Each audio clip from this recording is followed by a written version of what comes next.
ጎበዝና ያለውን ነገር የሚያደርግ እንደሆነ ነግሮኛል። ግን ሌላ ጠበቃ ጠፍቶ ነው? ለምን ሌላ ሰው አትፈልግም? አይ ሉላ፣ አንቺ እኮ ከመጀመሪያ ጀምሮ አልወደድሽው። እዚህ በኋላ አንቺ አታገኙም፣ እኔ ብቻ ነኝ የማገኘው።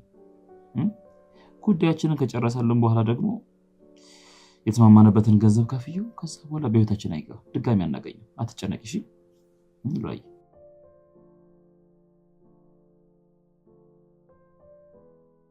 ሉላዬ ጠበቃው ይቀየር ካልሽ ይቀየራል። ንብረቱ እንደሆነ ታግዶ መቆየት ይችላል። ምንም አይሆንም።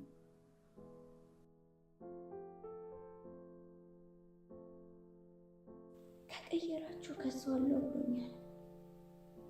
ሌላ ጠበቃ ዘንድ ብትሄዱም ስለምንተዋወቅ ጉዳያችሁ እንዳያልቅላችሁ አደርጋለሁ ነው ያለኝ።